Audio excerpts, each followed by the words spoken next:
Youth കോൺഗ്രസിന്റെ ഭാഗമായിരുന്ന ഞാൻ എന്നെ പലരും ഇവിടെ കോഴിക്കോടുള്ള പലരും പറയാനുണ്ട്, നീ DCC സെക്രട്ടറി ലിസ്റ്റിലുണ്ട്, നീ വരണം എന്നുണ്ടെങ്കിൽ DCC പ്രസിഡന്റ് പ്രവീൺ കുമാർ എന്നോട് പറഞ്ഞിട്ടുണ്ട്, പിന്നെ നീ DCC സെക്രട്ടറി ആയിട്ട് വരണമെങ്കിൽ VR സുധീഷ് എന്ന് പറയുന്ന എഴുത്തുകാരനെതിരെ നീ കൊടുത്ത പരാതി നീ പിൻവലിക്കണം എന്ന് എന്നോട് പറഞ്ഞിട്ടുണ്ട്.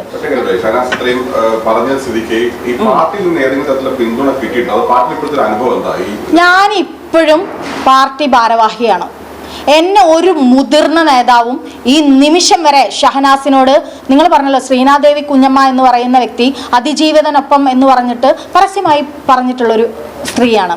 അവരോട് വിശദീകരണം ചോദിച്ചിട്ടുണ്ട് പാർട്ടി. എൻ്റെ പാർട്ടിയിൽ എനിക്കുള്ള അഭിമാനം അതാണ്.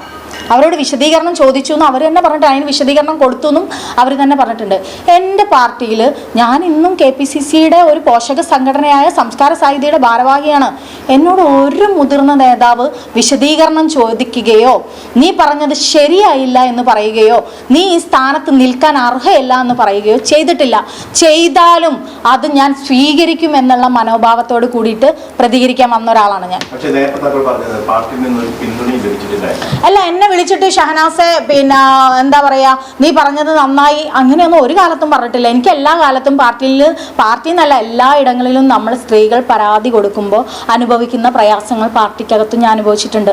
യൂത്ത് കോൺഗ്രസിന്റെ ഭാഗമായിരുന്ന ഞാൻ എന്നെ പലരും ഇവിടെ കോഴിക്കോടുള്ള പലരും പറയാനുണ്ട്, നീ DCC സെക്രട്ടറി ലിസ്റ്റിലുണ്ട്, നീ വരണം എന്നുണ്ടെങ്കിൽ DCC പ്രസിഡന്റ് പ്രവീൺ കുമാർ എന്നോട് പറഞ്ഞിട്ടുണ്ട്, പിന്നെ നീ DCC സെക്രട്ടറി ആയിട്ട് വരണമെങ്കിൽ VR സുധീഷ് എന്ന് പറയുന്ന എഴുത്തുകാരനെതിരെ നീ കൊടുത്ത പരാതി നീ പിൻവലിക്കണം എന്ന് എന്നോട് പറഞ്ഞിട്ടുണ്ട്.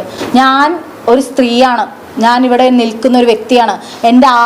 എൻ്റെ ശക്തി എന്ന് പറയുന്നത് അക്ഷരങ്ങളാണ്. ഞാൻ എഴുത്തിലൂടെ നിലനിൽക്കാൻ ആഗ്രഹിക്കുന്ന ഒരാളാണ്. അതെന്നെ ഒരു പാർട്ടി പുറത്താക്കിയാലും എന്നെ പിടിച്ച് എന്താ പറയുക പാർട്ടി ഭാരവാഹിത്വത്തിൽ നിന്ന് പുറത്താക്കിയാലും ഞാൻ എന്താ പറയുക അനുഭവിച്ചു വന്ന എനിക്ക് സത്യസന്ധമായി പറയാനായിട്ടുള്ള ഒരു കാര്യങ്ങളും പറയാൻ ഒരു ഇടം ഞാൻ ഉണ്ടാക്കിയെടുത്തിട്ടുണ്ട്. അത് പാർട്ടി വഴി ഉണ്ടാക്കിയെടുത്തിട്ടുള്ള ഒരാളല്ല ഞാൻ പറയും. അത് എല്ലാ കാലത്തും ഞാൻ പറയും. ഞാൻ മുന്നോട്ട് പറഞ്ഞുകൊണ്ട് തന്നെ പോകും. ഇനിയിപ്പോൾ രാഹുൽ മാങ്കൂട്ട എവിടെയാണ് അവൻ മത്സരിക്കുന്നുണ്ടെങ്കിൽ പോലും അവിടെ പോയിട്ട് പോലും ഞാൻ ഓരോ സ്ത്രീയെയും കണ്ട് സംസാരിക്കും എന്നുള്ളത് എൻ്റെ വെല്ലുവിളിയാണ്. ഞാൻ പോകും.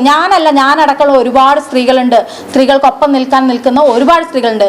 അവരെ ഒക്കെ കൂട്ടിയിട്ട് ഓരോ കുടുംബത്തിലെയും സ്ത്രീകളെ കണ്ട് ആ സ്ത്രീകൾക്കുള്ള അവനെപ്പോലെ ഒരാൾ അധികാരത്തിൽ ഇനി വരാൻ പാടില്ല എന്ന് ആഗ്രഹിക്കുന്ന ഒരു വ്യക്തിയാണ് ഞാൻ. പിന്നെ അവനടക്കമുള്ള ആളുകൾ പറയുന്ന ഒരു കാര്യമുണ്ട്, ഇത് ഏതോ ഒരു അജണ്ടയുടെ ഭാഗമായിട്ടാണ്. നിങ്ങൾക്ക് പരിശോധിക്കാം, എനിക്ക് എത്രയോ പൈസ വന്നിട്ടുണ്ട്, നിങ്ങൾക്ക് പരിശോധിക്കാം. ഞാൻ സുതാര്യമായിട്ട് നിങ്ങൾക്ക് എന്ത് രേഖകളാണോ വേണ്ടത്, എൻ്റെ വാട്സപ്പ് ചാറ്റാണോ വേണ്ടത്, എൻ്റെ മൊബൈലാണോ വേണ്ടത്, അത് പോലീസിനാണോ നിങ്ങൾക്കാണോ തരാൻ ഞാൻ തയ്യാറാണ്. എനിക്ക് ഒരു പേടിയുമില്ല, ഒരു സംശയവുമില്ല. മുഖമില്ലാത്തവർക്ക് വേണ്ടി പോരാടുമ്പോൾ വേണ്ടത്ര പിന്തുണ പാർട്ടിയിൽ നിന്നോ അല്ലെങ്കിൽ മറ്റു സ്ഥലങ്ങളിൽ ഒന്നും ലഭിച്ചിട്ടില്ല എന്ന് താങ്കൾ പറഞ്ഞു. നേരത്തെ താങ്കൾ ഒരു വാചകമുണ്ട്, ഫേസ്ബുക്ക് പോസ്റ്റിൽ ഒരു വാചകമാണ്, മാറിക്കാം എന്തൊക്കെ നഷ്ടപ്പെട്ടാലും ആരൊക്കെ നാണം കിടത്തിയാലും പോലീസിൽ തന്നെ മരിക്കാനാണ്. അതെനിക്ക് തന്നെയാണ്. തീർച്ചയായിട്ടും. ഞാനിപ്പോൾ നിങ്ങൾക്കറിയാം, ഞാൻ പ്രതികരിച്ചിട്ടുള്ളത് കേരളത്തിലെ കോൺഗ്രസ് എന്ന് പറയുന്ന രാഷ്ട്രീയത്തിൽ ഏറ്റവും പ്രാധാന്യമായി നിൽക്കുന്ന യുവ നേതാക്കൾക്കെതിരെയാണ്. എനിക്ക് നഷ്ടപ്പെടും എന്നുറപ്പിച്ചിട്ട് തന്നെ പറഞ്ഞ ആളാണ്. അങ്ങനെ എന്തെങ്കിലും നഷ്ടപ്പെടുന്നതിനെ പേടിച്ച് ജീവിക്കുന്ന ഒരാളല്ല ഞാൻ അങ്ങനെ എന്തെങ്കിലും നേട്ടത്തിനോ എന്തെങ്കിലും ലാഭത്തിനോ വേണ്ടിയിട്ട് നിൽക്കുന്ന ഒരാളായിരുന്നെങ്കിൽ ഇതൊന്നും മിണ്ടാതെ ഏതെങ്കിലും നേതാവിൻ്റെ പെട്ടി തൂക്കി നിൽക്കുന്ന ഏതെങ്കിലും ഒരു പെണ്ണായിട്ട് മാറും. അങ്ങനെ ഒരു പെണ്ണായിട്ട് എൻ്റെ ജീവിതം കൊണ്ട് ഞാൻ എന്നെ അടയാളപ്പെടുത്തില്ല. ഞാൻ എൻ്റെ ജീവിതം കൊണ്ട് ഞാൻ എന്ന സ്ത്രീയെ അടയാളപ്പെടുത്തുന്നുണ്ടെങ്കിൽ അത് കൃത്യമായിട്ട് തന്നെ ആയിരിക്കുമെന്ന് ഞാൻ ഇത്രയും കാലമുള്ള എൻ്റെ ജീവിതത്തിൽ ഞാൻ തെളിയിച്ചിട്ടുണ്ട്. ഇപ്പോഴും രാഹുൽ മാങ്കൂട്ടത്തിൻ്റെ വിഷയത്തിൽ എൻ്റെ മുന്നിലൊന്ന് ഇരിക്കട്ടെ. രാഹുൽ മാങ്കൂട്ടം ഇന്നലെ ചാനലിൽ ഇരുന്ന് അതായത് മുഖം കാണിച്ച് വന്ന് പറഞ്ഞിട്ടുള്ള പീഡിക്കപ്പെടാത്ത കുറേ സ്ത്രീകളുണ്ട്. ആ സ്ത്രീകൾക്കെതിരെയാണ് ഇന്നലെയൊക്കെ രാഹുൽ മാങ്കൂട്ടം വന്ന് പറഞ്ഞത്. അതായത് കേസിനെ കുറിച്ച് അവന് പറയാൻ പറ്റില്ല, ഒരക്ഷരം പറയാൻ പറ്റില്ല, അവൻ്റെ വോയിസിനെ പറയാൻ പറ്റില്ല, അവൻ ഗർഭിണിയാക്കാന്ന് പറഞ്ഞ മെസ്സേജിനെ കുറിച്ച് അവൻ പറയാൻ പറ്റില്ല, ഒക്കെ അവൻ പറയുന്നുണ്ട്. പിന്നെ എന്തിനാണ് അവൻ ഇന്നലെ വന്നത് എന്നുള്ളത് വ്യക്തമായി. ഈ കേരളത്തിൻ്റെ ഒരു അന്തരീക്ഷം എന്താണ്?